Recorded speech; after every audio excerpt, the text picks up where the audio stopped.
Very good evening, friends. Today, very interesting session, and we are going to have Shiny with us, and I'll invite Shiny for joining in our line live.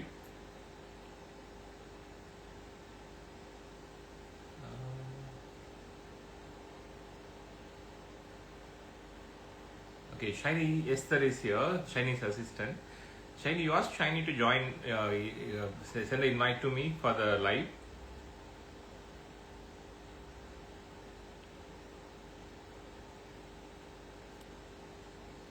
It is not showing. Okay. Hi, Sridevi. Hi, Shiny. Ask Shiny to join with us, right? Yeah. Uh, Hi, Livam. A lot of my friends are here, a lot of my colleagues are there, and a lot of my patients are there. I'm very happy to be here, and this is very interesting topic because every time the one of the commonest question we get from our patient is, sir, what to eat during the weight loss program or doing the post surgery. When we go, even the patient mother asks, sir, what to give and what not to give. And even the major surgery patient, they'll try to ask the same questions. This can I eat this? Can I eat that? And a lot of times, patient come with a lot of other problems like cravings and a lot of tiredness post surgery or post workout, and a lot of doubts I have. Even a lot of misconceptions also there about the diet. And you all know about Shiny. Shiny Surendran is a very famous sports nutritionist. Shiny, I just started giving the introduction. You just joined, and Hi, good uh, evening. How are you? How are you, Dr. Karthik? I'm very good, Shiny. How are you? You're I'm glowing. good. Always travel Pardon? makes you grow. Always travel makes you glow. You're right. You're right. I'm just following your footsteps. Thank you. And I'm just introducing you. As you see, everybody knows Shiny, no doubt about it. But people who are not aware of Shiny's work, Shiny is a very famous sports nutritionist in the city. And she trained a lot of athletes, and she runs a center called Art of Eating in Tinagar. And I visited few months back. It's a beautiful center. And I've never seen such a one big center for the nutrition this way in South India. Probably, I think this is the first nutrition center in this way. They have a lot of colleagues, knowledgeable colleagues with her, and the, I'm very glad that I know you, Shane. You've been very, very humble and kind. Thank you so much for the introduction. And Karthik, it was so nice to catch up with you just 2 weeks back. And I had so many doubts about IV drip and, of course, GLP-1 analogs. And I think that's how we thought we should have a discussion around it and also answer a lot of queries that people might have. And even now, when I shared our poster in a qualified dietitians group, and they said, oh, Dr. Karthik is the most understanding and ethical and so honest and in this aesthetic sense, because there are times that I might have referred somebody and you say, I don't think this person needs liposuction. He can just go to the gym, and but another person might really need it. So I completely trust you, and I'm glad that I have a friend in you who gives such very good advice. He'll say at We least do. 3 months or 6 months, let them try lifestyle changes. If that doesn't work, then we'll probably consider liposuction. So I've referred so many of my friends who really needed help, and you've counseled them, um, you know, uh, do all the guidance possible, and you have an excellent team. So nice to be here. So let's dive in. What are we Sure. discussing today? See, actually, I know Shiny for the last 10, 15 years, but every time when we meet, we discuss a lot because she also reads a lot of books, and I am also interested in a lot of interest in the nutrition part of my work. So we exchange ideas for the last 10, 12 years, in fact. So, so I have a lot of doubts, Shiny, and these doubts are there for my colleagues as well as my patients. Obviously, it will be a really useful discussion.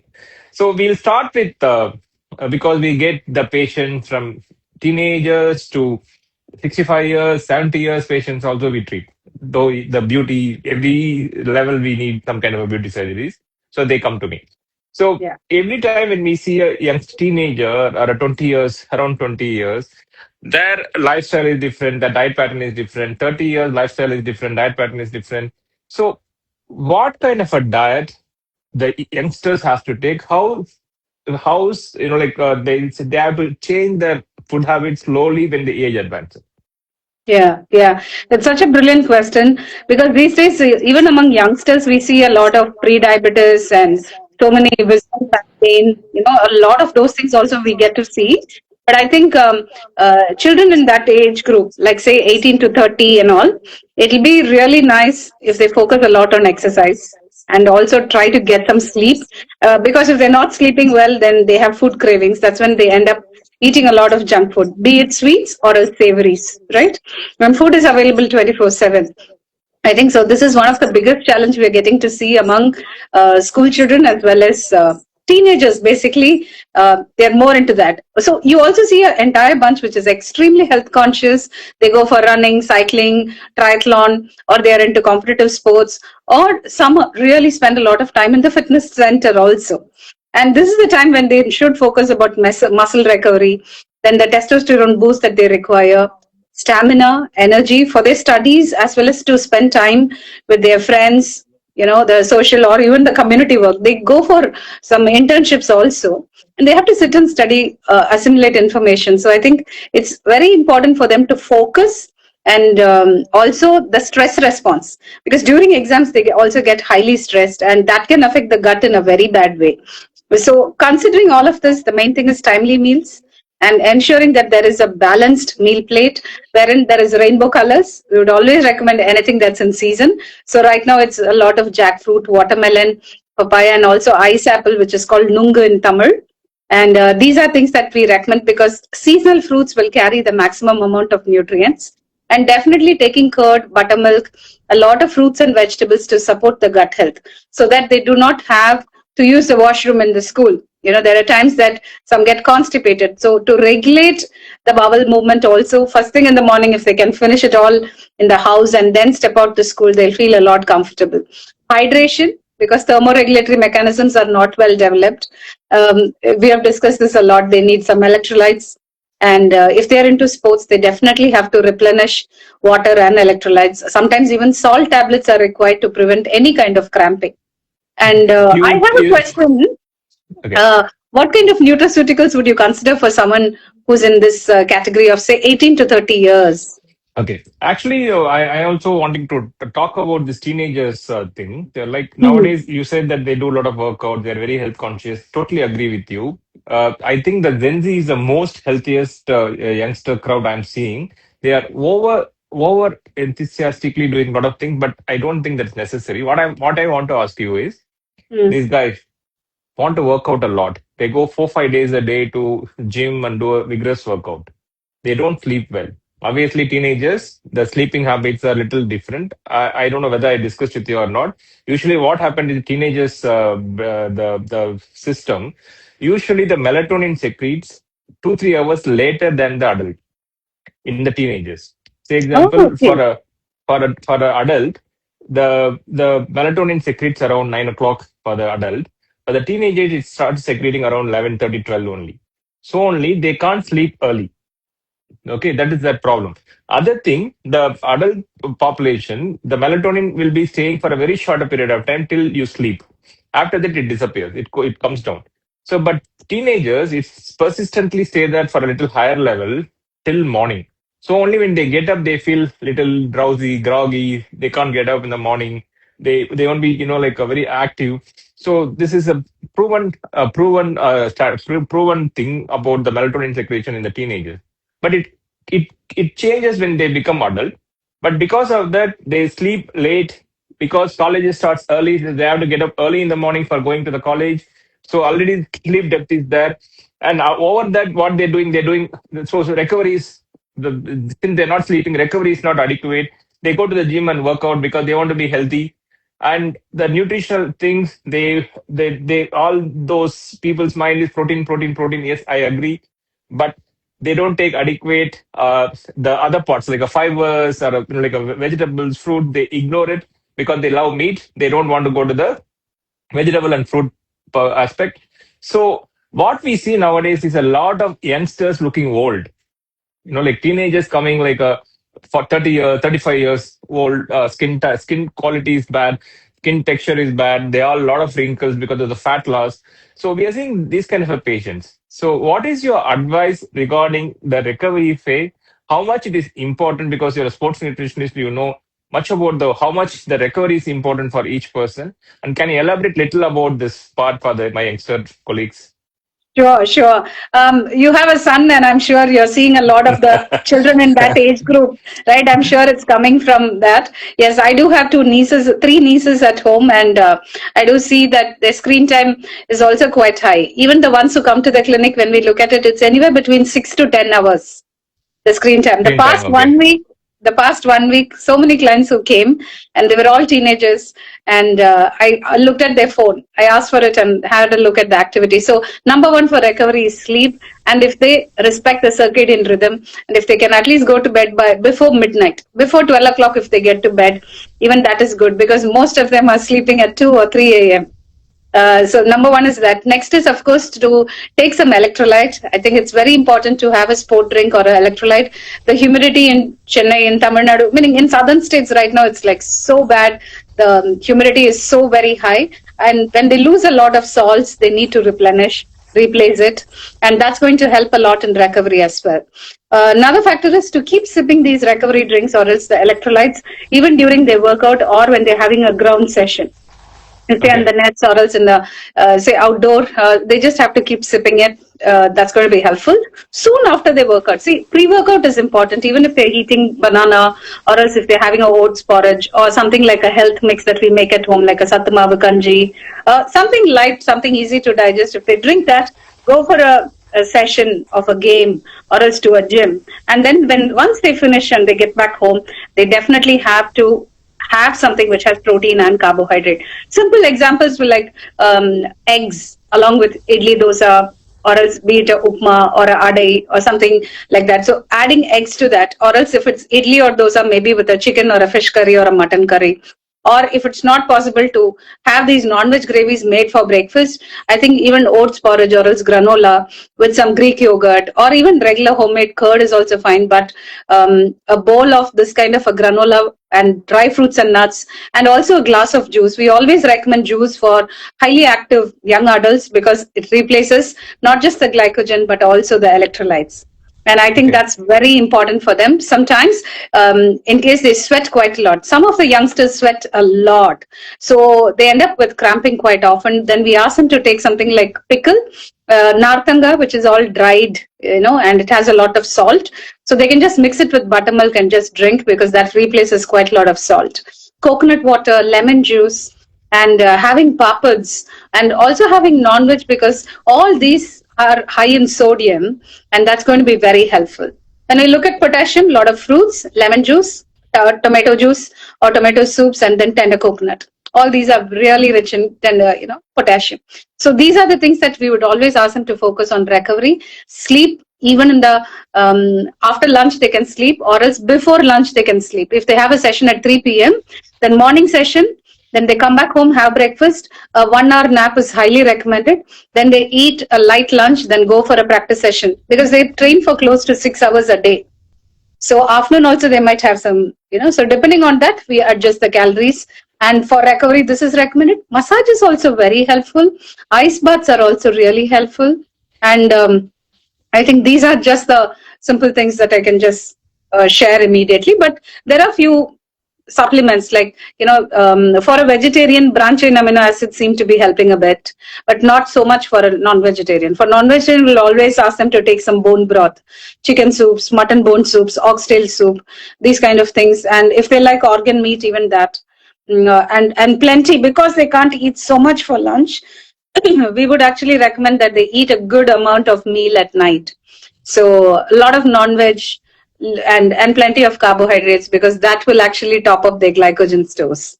Yes, Okay. doctor. Yeah, yeah. Actually, I wanted now to I'm know. Yes. coming to your question, what you asked earlier.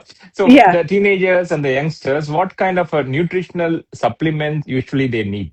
So what is Mm. my understanding about? See, I treat a lot of the male breast correction patients who are teenagers to like youngsters. They we treat a lot of them. So what I personally observe is the youngsters, they don't need to supplement too much because body has a lot of reserves, and it manages, even if there is little deficiency, it manages very well, and recovery will be very faster for the youngsters.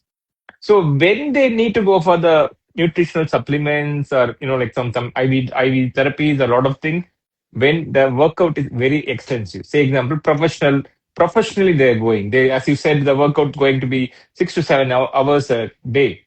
And otherwise, the people preparing for the exams, and like a lot of study hours, mentally they're drained, a lot of stress they're going through. That times also they might need supplements. The normal nutritional, the what they are taking in the food and diet might not be adequate to manage the stress level. Obviously, definitely it's worth. And more than that, what the nutrition what we get 20 30 years back, they even the same food, you're not getting the same nutrient, correct?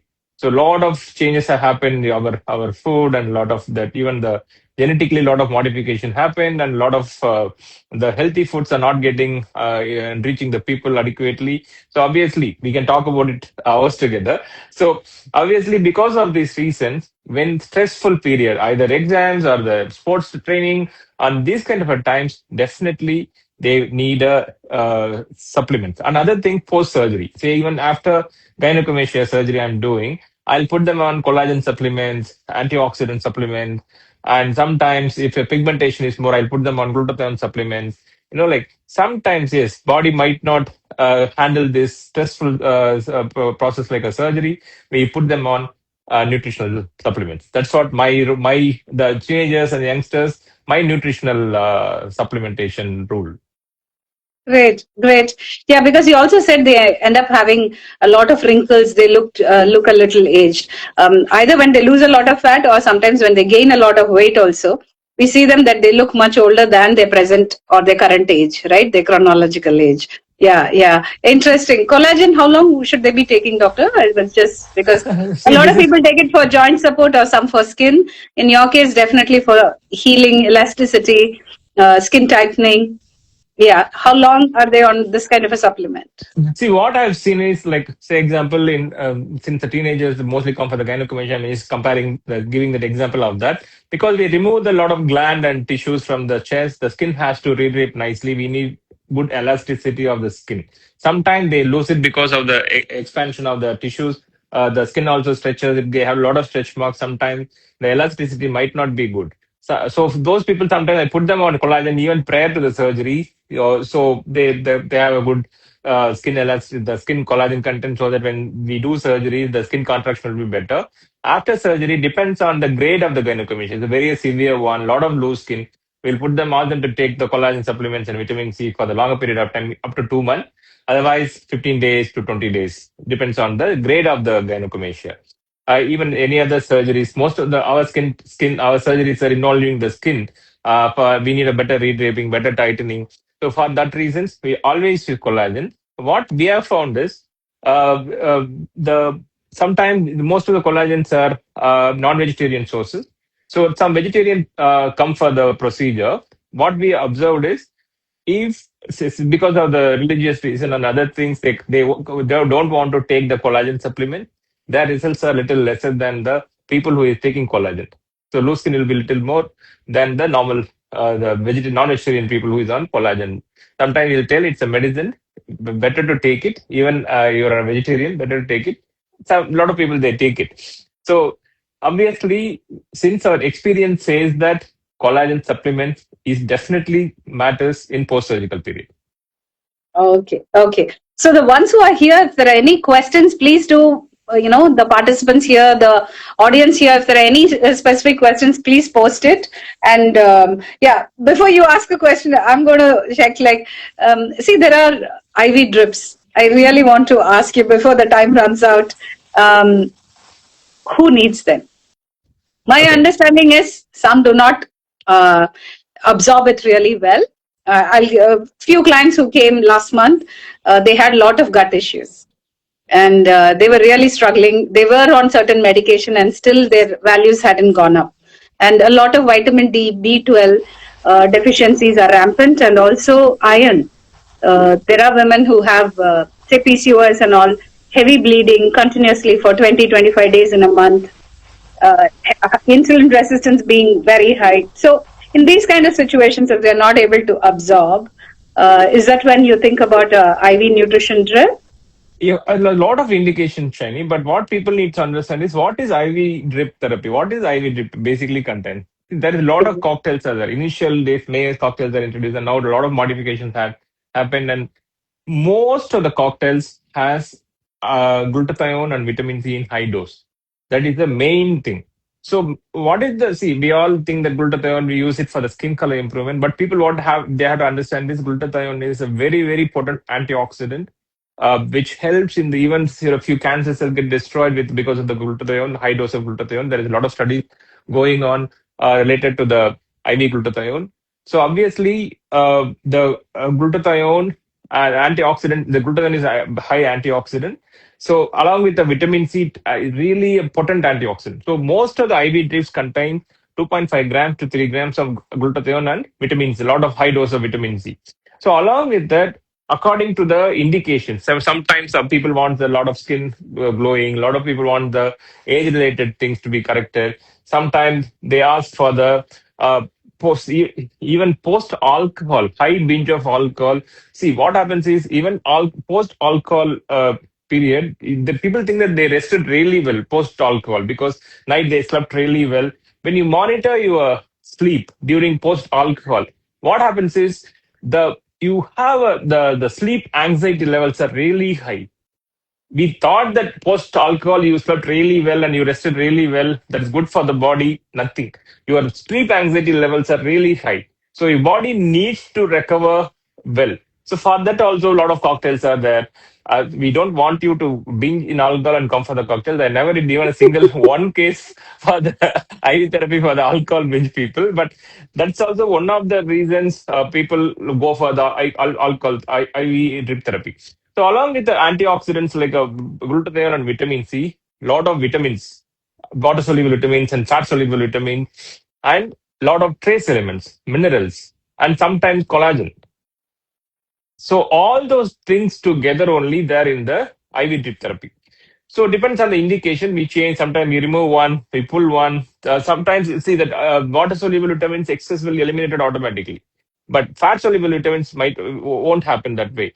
So Yes. you should not overload them with the fat soluble vitamins. Okay, Toxicity so is possible there. correct, correct. So monitoring their nutritional probably up to six, nothing goes wrong. After six, they want to go for the multiple therapies. Usually, what we advise if they're indicated 6 weeks weekly once, after that monthly once for the just for the maintenance. So after finishing the six, better to do the all the nutritional values and check the values, then what needs to be added, what needs to be added more, and what needs to be removed. This has to be clearly discussed with the patient and taught them on IV nutrition therapy. But other major problems where I use post surgically, majorly a post surgical recovery, because we've done a surgery multiple areas and sometimes breast reduction, tummy tuck, sometimes multiple area liposuction, facelift, neck lifts, a lot of procedures. Like sometimes that recovery they recover, but I learned from one of the plastic surgeon from Washington. He taught me how the nutrition will make the recovery faster. So Absolutely. now, yeah, patient want to go back to the work faster, not like earlier days. They have a lot of time. Now they have very limited time. They need to come for the surgery, recover faster, and go to their work faster. So these kind of situations, we use IV nutrition therapy extensively. And other major issues in our South Indian population is the skin pigmentation. Wherever we So make a true. cut, that cut become pigmented.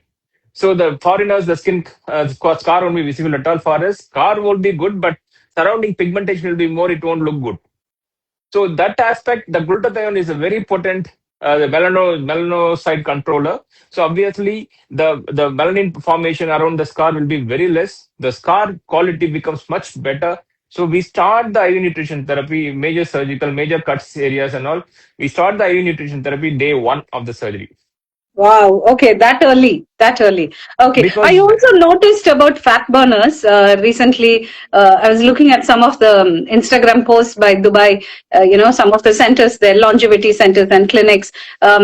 Alpha lipoic acid and then L-carnitin for fat loss. So that also. My question to you is there any contraindication? Because it's not always medical personnel or professionals who are giving this, because you do find, I recently had someone tell me that there's someone who comes home and gives them these IV drips.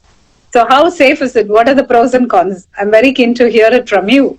see, as a doctor, my see, we did a lot of videos earlier days, maybe 4 5 months back. We started talking about it a lot because Mm. Who is uh, eligible uh, to apply correct. or rather to it? See, it's not that we want to stop their business, or like, people have to understand.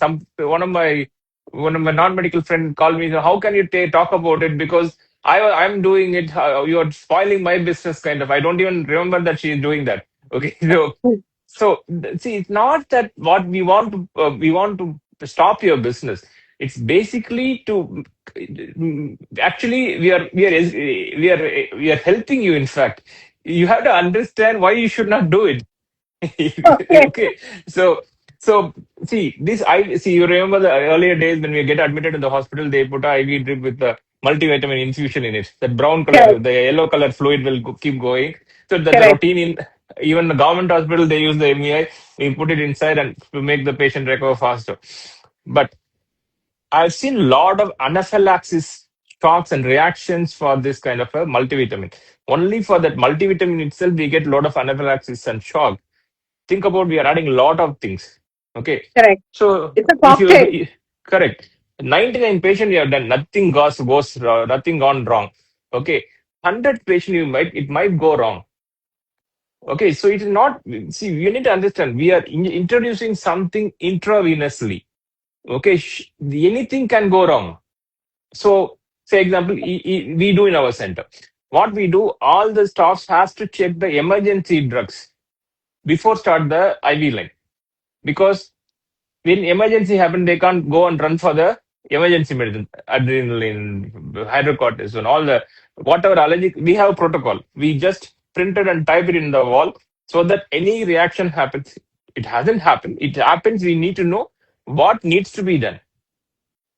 Okay, same time when you're starting a IV line, it's not a joke.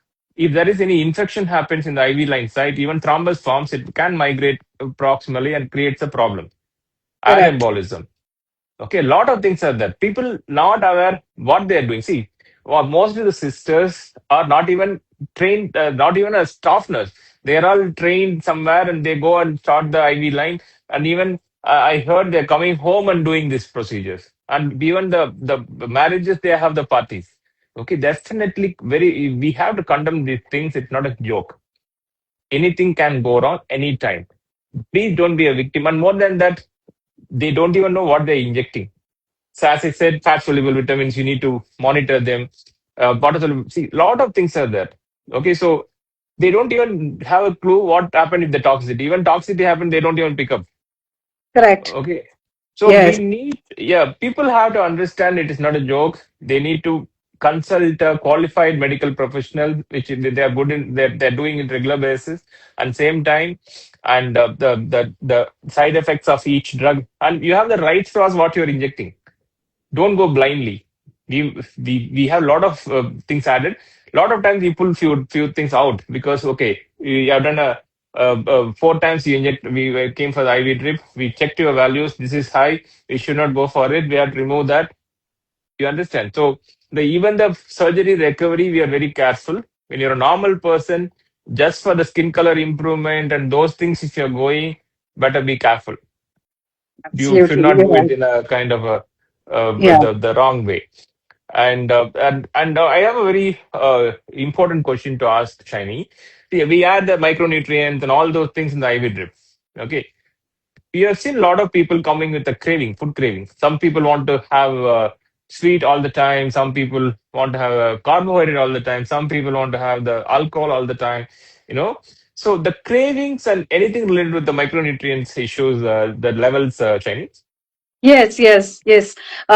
See, definitely, there are people who are not matching up their protein intake, and that itself causes quite a lot of craving.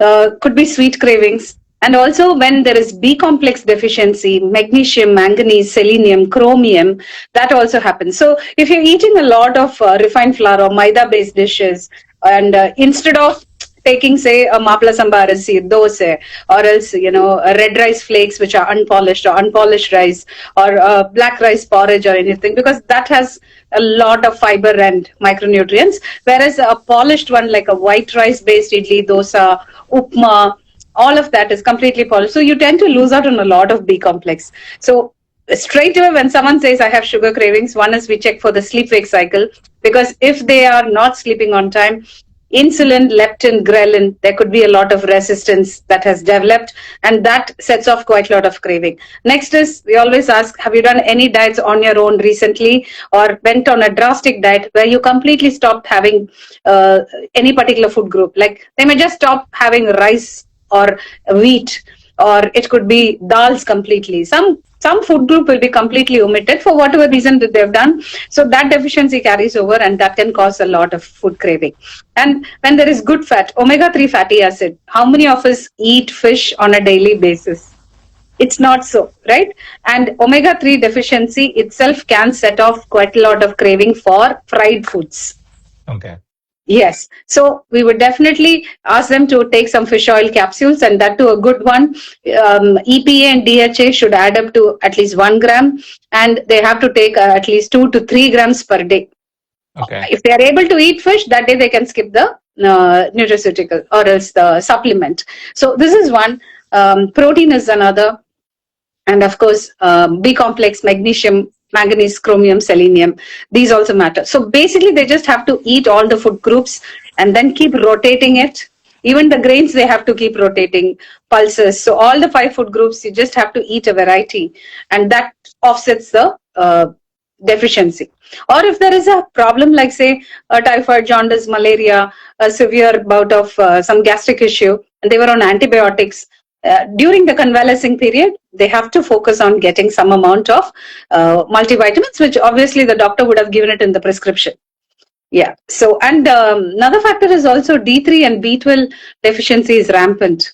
And more than the medications, I've seen those dissolvable thin strips of B12 that we get in the pharmacy these days, and that seems to help a lot. It just goes to the roof of the mouth, and it just melts, and that kind of a B12 also seems to be very helpful. So these are some of the things that we keep in mind if someone comes with a complaint of food craving. Actually, the way you are explaining, no, the problem with the practicality is that youngsters staying in a hostel and paying, like working in a shift basis, a lot of times they don't have access to these kind of things. Okay, so obviously those kind of people only, the IV drips and the supplements with the tablets, multivitamins and micronutrients are definitely useful. When there is a gut issues, gut is not absorbing. It's 70% of the people I can say that they have irritable bowel syndrome in India. So that Mm-hmm. those they don't have a proper absorption, and whatever we give orally, it won't get absorbed. Those kind of a people also the IV nutrition therapy might be useful when your gut is compromised because of various other things. And even the say example you said the fever and those times also gut is already in the inflamed state, absorption might not be good. So IV nutrition therapy is good. So it's not that every normal person should not go for the IV nutrition therapy when Right. needed, when body is in a severe stress and recovery needs to be little faster. IV nutrition therapy is good, but don't go as a like. Sometimes they get addicted. I see a few of my friends keep coming for the IV nutrition therapy. So I say them clearly. Next time we are checking the values, then only we are starting the IV nutrition therapy because they should not get addicted to something. Like color will improve. They feel very good. They feel energetic. Even the depression levels are going down when they're on IV nutrition therapy. They're happy about it. So unless Correct. otherwise, we are not overdoing. That's okay, but you should not overdo it. Now Yeah. coming to the very important point, There's a Shani. question here, Dr. Karthik. Do you want to take it? Like, there's Yeah, Haifa who's asking, this is something you have answered, I think. Will these drips help in even skin tone? yes, Even skin tone. Yeah. I think you have because answered glutathione. yeah, it has a lot of control over the melanocyte. You would see most of the deeper pigments won't be addressed with your superficial chemical peel or the cream what you are applying. If the pigment is deeper, my choice is glutathione. Okay, that really, really helps. Because earlier days, I hate glutathione because I don't want them to give glutathione because nothing is come kind of a very, very legally. They all smuggled and came through, some come from Bangkok, some brokers, it comes, they won't give a bill. Now all the glutathione comes through a reputed companies. They have they're registered with Indian system. Now we are bold enough to give. Earlier, I am very, see, I don't want to give because they are giving an You IV. don't If know the anything goes to source. the source of the thing. So that's the reason. Okay, that's what glutathione is one of the best thing along with the vitamin C. And second thing, now people has to know about this. So you are the best person to answer for this. We are most of the people on GLP-1 analogs and GIP. Okay, so people can't eat much. People even can't forget to drink water also. So that much amount of satiety they have. So what is this kind of a situation? What is the problem they are going to face? Because they're very happy because I'm not doing anything, doctor. I'm losing weight. I'm so comfortable. I'm so happy. But 2 3 months goes like this. Okay, so third, see, anyway, people cannot be on this medication for a longer period of time. Though the company says it has to be they have to be there on lifelong, but we doctors also don't suggest. You have to jump from that and switch over to the like better lifestyle. So, what is your take on GLP-1 and GIP? What kind of a food they have to eat, and what is the kind of a protocol you follow in your center? Okay, yeah, this is a very hot topic. Um, when it came in the market, I did think about why is it that people are looking for a shortcut. But we also realized that there are a lot of people who have tried quite a lot of things and then they had too many stress in their life. I remember a single parent who was struggling to bring her child all by herself, and then there were elderly parents at home, and in-laws also were pretty, 70 plus and 80, and she was running around taking care of everyone. It was too much of an emotional burden. She was totally drained, and there was no time to go to the gym. Someone or the other needed her attention, her time, and energy. And she also had to go to office because she was the breadwinner. So there are situations like this where somebody has to go for a knee replacement surgery or maybe a bariatric surgery, but they're not eligible, or someone has gone to a dietitian and a trainer and tried a lot, but then the insulin resistance was too high, or else it was a combination of 2 3 health issues like diabetes and IBS, as you mentioned earlier, and everything together, wherein they don't even tolerate some protein shakes and all of that. Then that's when I felt, okay, now these are some of the people who really need guidance by a doctor. So they definitely have to go either to an endocrinologist or someone like you, and yeah, diabetologist maybe, right, or internal medicine. I think there are few doctors who've been identified, or specializations who, and I think even these days gynecologists also give GLP-1 analogs. Next thing is the effort is less. They take it, and the tolerance level, again, it varies a lot. There are some of our clients who are on 7.5. Some are able to tolerate till around 10. And during the entire course, they actually, when they come for diet consultations, we curate it in such a way that they are able to handle it better. Just after a dose escalation, when there is a dose increase from 2.5 to 5, the next 2 3 days, it's better that they're on a very low calorie or something which is easy to handle. Sometimes liquids help quite a lot. And then later they become normal, and then we make sure that some protein and some vitamin, mineral, we don't want to compromise on calcium, B complex, omega 3 and all of that. So that is given in small quantities. So even if they eat a little bit, that should be loaded with all these nutrients so that there's no deficiency. Because at the end of the day, as they're losing weight, they shouldn't lose the muscle mass. And at the same time, the skin texture, or else the hair, nails, all these things also should be preserved. So collagen and all of these, right? So this is something that we really pay attention to. And then hydration. Gut health is something that could get compromised. So probiotics is something that we would definitely consider, because some have constipation issues also. And recently I did meet someone who was like 55 and above. I think around 56 or 57 years old. But then the family had like 3 4 doctors, and they really took care of her dose. And we were taking care of her diet. And she did really well. She lost around 10 kgs. And now she stopped the GLP analogs. And then now she's doing a lot of strength training. And when we did her body composition analysis, She hadn't lost muscle, but then her fat had dropped. So her visceral fat, her subcutaneous fat had dropped. And she's doing remarkably well. She continues to be under our guidance. She stopped the medication, but she's doing fitness very seriously. A lot of strength training is going on. And she's continuing to lose weight. Actually, it's So a we very just good have to point. do it under guidance. Under guidance is what I would say.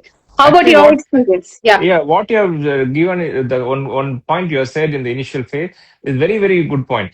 Initially, when they're increasing the dose, better to go on, like a liquid diet and, like till your body get adapted to the newer dose. And then once or 2, 3 days later, you can go for a little normal diet will be the better choice. Very good point, Shiny. And as you said, people will, a lot of my patients are more worried about the muscle, more worried about the muscle loss. They're worried more about the hair and the skin. You understand? So, Yeah, some so look very aged. I correct. did meet few people in a party, and I knew for sure that they were on GLP-1 analogs, and suddenly they looked very aged. They might look very toned and trim, and they've lost weight for sure. But as you said, it shows on the skin. So only what you need to do is see whoever coming here for the weight loss with the GLP on GIP. What we do is we put them on collagen supplements, hair fall medication to prevent biotin containing hair fall medication to prevent the hair fall, and we make sure that they're taking adequate protein intake because the intake is going to be less. If they're not taking adequate protein, obviously the muscle loss is going to be there. What people have to understand is it is not the see why we are very happy about the GLP and GIP is people who struggled a lot and they want everything in the world. And they've finally fed up. Sometimes they lose weight, gain weight, lose weight, gain weight. The yo-yo is keep on happening. The whole body become messed up. And I've seen a lot of people like that in the last 20, 25 years of my practice. I've seen a lot of people like this. I'm also getting fed up. What can we do for this that kind of a time only we got this drug. It's wonder drug, no doubt about it. But what they need to understand is yes, you're taking the help of the drug. Yeah, it's a little longer period of time, maybe 6 months to 1 year.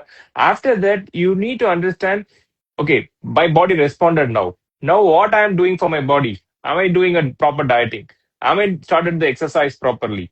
So, first 2, 3 months probably okay. After that, you have to start your exercise and dieting regimen properly so that when you start wanting to stop, so usually we don't stop abruptly. We say that maybe instead of 1 week, we make them 10 to 12 days one dose. Then slowly we taper it. And sometimes we stop it and we see how they're gaining weight. If needed, we'll give one dose. Like it's no hard and fast rules given till now because the company says lifelong. We don't want to put them on lifelong medicine which came recent time. So more than that expense. Though that the recent other GLP-1 alone is coming with a cheaper price. But we don't want to put for them a lifelong injection treatment. So obviously, a lot of my patients I know they stopped it, they're maintaining it with a regular dieting and exercise. So obviously, it is not a long-term injection treatment. You should not opt for. You have to opt for the health from this and then move on with the diet next year. That should be your aim, not that Yeah. lifelong having this. And also, I think they need to screen for their eyes, right? Optimal. That is one screening, and also to make sure that they rule out pancreatitis. So they have See, to basically, few follow things that protocol, which I'm sure all of not you are doing. actually it's not that way shiny basically the we need to ask history of thyroid cancer. Anybody in the family has thyroid cancer? Anybody the patient has a pancreas related issues or a stone related issues or suicidal tendencies. These are all we need to rule out. Okay, once we rule out this they're eligible. Why the eye thing has come? A lot of reels came saying that they lose the vision after the taking the GLP on GIP and loss. Actually, that is not correct to the sense because basically, yes, few people had the issue. They are all diabetic, having a retinal issues. That the diabetic retinopathy is there. Those people, what happens is already retinopathy is there your the blood sugar because these drugs will regulate the blood sugar and make the blood sugar level comes down, right? So suddenly when the blood sugar level comes down, the amount of blood sugar going into the blood vessels and supplying the retina will comes down drastically. Already Right. problem is that they have the issue. Okay, healthy normal people when they're losing weight, obviously they don't need to worry about it. Okay, only Hmm. diabetic, high, long-term diabetic who has retinopathy. Those people definitely we have to screen them for a and then only we have to start them on this medicine. Not all. And this is because of this reels only it becomes very popular. Sometimes the misguidance also happening because of the extensive knowledge shared across the internet. So Absolutely. There is someone who's asking about um, gynecomastia surgery. okay. How much does it cost? Okay, I think they should contact your office. We'll definitely you text us. We'll definitely guide you. Nothing to hide here. It's cost you anywhere 85,000 to 1,40,50,000 because depending on the grade. So share your pictures in WhatsApp. We'll guide you for sure. Okay, Manveer, Dr. Manveer is asking about inflammatory diet and a lot of anti-inflammatory diet coming into the like talking more about it. Can you highlight little more about inflammatory diet? Anti-inflammatory diet? What does it mean? Sure, sure. So there are certain foods which don't suit our system, and that causes quite a lot of inflammation. And you do find a lot of clients who come with either the food allergy test or else the food intolerance test. And based on that data, we would curate a plan. But generally, for a common man, you don't have to like really make this very complicated. Simple things that is going to reduce inflammation will be to avoid any kind of sugars and for a lot of people, refined flour, that is like maida, or else even wheat flour for certain people, it doesn't suit a lot. Wheat and barley and all of that. Trans fats or hydrogenated fat is one other factor which can really affect the health to a great extent. Refried foods or using the oil repeatedly, and that also reusing oils and all of that can also be one of the factors. Next is brown foods, or else you see those charcoal grilled or else heavily grilled food items, like when you go past and certain restaurant and you see the grills and all the oil dripping and you don't know how long, and that in combination with the pollution, I don't know what's going on there. Another thing is like when you see the stores which sell chips and all of that, the heat of the oil, they might even heat it beyond the smoking point. So trans fats in the crispy snacks that you eat, what you buy from the shelves of a supermarket, we have no clue where it's coming from. Sometimes it could even be the butter biscuit, or it's like just a fruit cake, or else a tea cake. Whether they've added margarine, or else palm oil, or any of the hydrogenated fat. I think those are things that straight away we can just avoid. And eating a lot of omega-3 rich oils. So it can either be fish or else it can be coconut oil in moderation, and then ghee and butter, and also olive oil. And including a lot of fruits and vegetables will be very helpful. And also, as I said earlier, rotation of certain grains. So it's not just the white rice, but also there is red rice, black rice. There is this in between brown color rice also. So doing a rotation of that, and there's also millets which come unpolished and then in various shades, of course, and also sometimes pseudo grains like quinoa, amaranth are very helpful. So you just need to keep rotating every food group, be it fruits, vegetables, nuts and seeds, grains, pulses, non-veg. Do not stick to just one, because we find a lot of people eat only chicken all through the week. The ideal situation will be to eat some fish at least 4 times a week, and then chicken once a week, mutton once a week. That will be a much better option rather than eating chicken throughout or all the time. So this is something which is very helpful. And we've also seen some are sensitive to brinjal, or else it could be capsicum, or it can be even watermelon, or some are even sensitive to eggs. So usually maintaining a food diary or else a report, a food allergy intolerance test report also helps a lot. And one more thing is overlooked quite a lot is the deworming procedure. If a person has a pet, and they definitely, because they're touching the pet and playing with them, a lot of interaction happens. So deworming is something which is forgotten quite a lot, and I think that's another most important aspect to keep in mind. So we always check whether they are taking it at least twice a year. Lot of Yeah. information, Shiny. Actually, very, very. What I understood is anything white, don't eat it. First thing, like Yeah, but sugar, anything carbohydrate. white, curd is good. Curd is good, and mushroom, garlic is also good. But the other whites, yeah, a lot of Yeah, people have milk and sensitivity towards milk, paneer. cheese. You're right. Most of Primarily, the a white lot of things, no, if you avoid, I say sugar. that rice, parota, dosa, idli, all those things, no. So if you sugar, white sugar, all those things, no. If you think that way, inflammation increasing foods. Yes. So, so But the that's what idli I dosa can be chooses. prepared with some brown rice or red rice or some millets also. And it seems to Depends. be working well. Yes, yes, I yes. understand. So usually I say my patients, yes, you can have those things in a limited quantity, but at the same time, what you need to use is a lot of inflammation reducing foods like a green leafy vegetables, fruits and vegetable fruits. And those kind of a things will balance your inflammation. So you have to have a mixture of these things. Same way, taking only the non-vegetarian food also increases the inflammation. So you have to balance it with the adequate amount of vegetable sources, vegetarian, with the green leafy vegetables and fruits also, so that inflammation will be in balance. We need inflammation in the body a little at least. So for managing, so even the wound healing needs a little inflammation. So completely cutting down the inflammation is not a correct idea. We need to have inflammation what is required. That's what the important thing. Coming to True, true. the final two things, Chinese, I'm going to ask two questions. One is about post surgery, immediately Mm, after surgery. What is the mm, kind of foods advised from your side? mm.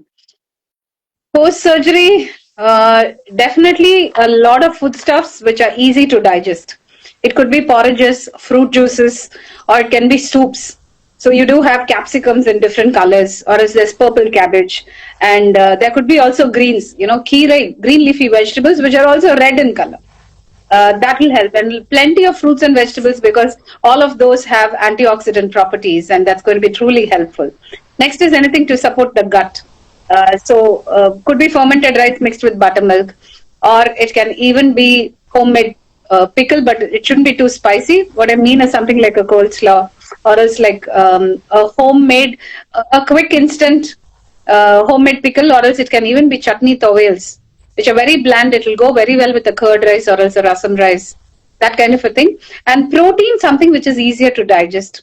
So it can either be eggs or it can even be chicken soups, because it's much more easier to have like a porridge or else a soup.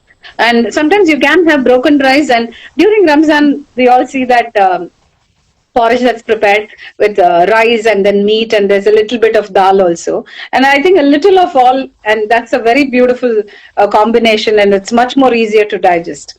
So basically a lot of antioxidants, fruits and vegetables which are soft or cooked well, or else it can even be juices. That's much more easier for them to ingest. And if you're looking at collagen, and any of those bone broth or even chicken soups will be really good. Do you recommend? See, we do recommend some amount of protein-rich food, but not too much also. But for the process of healing, definitely maybe some homemade curd or else Greek yogurt that will be there. We might not recommend too much of raw salads at that point in time, but anything which is cooked well, which is easier to digest, so that you're not burdening the body in order to digest and then extract the nutrients out of it. Actually, Yeah. raw salad is a very bad idea post surgery because of Yes, we especially don't this. recommend. Yeah, because a lot of my international patients, no, as soon as they come, they have a stomach upset because of they get stomach infection because of the raw salad or something they have it here. So always better to have the cooked food post surgery. We don't want to take any infection from the raw food. So Yes. we advise a lot of immediately even the patient asks, "Shall I have non-vegetarian food?" Yes, you can have. But what you think about South Indian, non-Indian food biryani? Or like a very spicy gravy or something, like it upset the stomach. As you said, bone broth or a little chicken clear soup, a chicken soup with like boiled chicken. What I said, as I said, all the non-vegetarian food increase the inflammation, balance it with a lot of vegetarian vegetables and fruits along with the non-vegetarian, no problem at all. So Yeah. protein is important. Don't give too much importance to protein. Won't overdo the protein. Balance protein intake as well as the lot of vegetables and fruits will balance it, so your inflammation. That helps in healing process very really well. The last question, Shiny, your favorite question also. What is your advice, or what kind of food you advise for the perimenopausal and postmenopausal women? You are doing a lot of workshops nowadays in various cities. So the nutshell, what is common problem here and how you manage? How what is the advice for the woman? Sure. I'm going to make this really quick. So what happens during perimenopause is, even if they're exercising or else supposedly eating the same diet, they seem to be gaining weight, or else the weight doesn't move at all.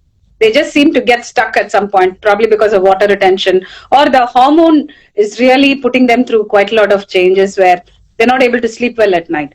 And they're also prone to pre-diabetes or else insulin resistance. Even if they didn't have anything before this, suddenly they start developing this, and there are a lot of changes in the body. The lower abdomen really widens, and then because of lack of sleep, they also see a lot of hair loss happening, hair thinning, hair widening, and all of these issues, and skin related problems, allergies. All of a sudden, there could be urticaria, rashes, hives, all of that could happen. So protecting the gut is important. And in order to counteract the pre-diabetes or insulin resistance, it'll be a good idea not to have too much of sugars and sweets. It'll be a good idea to go off sugar at this point in time and reduce the quantity of the grains or else carbohydrate rich food. This also includes people who eat large volumes of, say, watermelon or papaya, in large quantities. I know people who just eat one full papaya or else one full watermelon. While they're watching TV, they said, I'm replaced popcorn with watermelon. They might just eat one large fruit. So even that's not advised during this point in time. And potatoes, yam, colocasia, because they're also starchy vegetables. So if you're cutting the rice, then you can eat this. Or else you do half a cup of this and then half a cup of this, so that you're not missing out on, something as delicious as potato. A lot of people like it. Protein, good fats, fiber. The focus is on this. And soya isoflavones, or it can even be anything to do with soy, which is actually very, very helpful. And constipation, gastric issues are quite high. So we use a lot of spices like ginger, or else it could be cardamom or fennel seeds and carom seeds.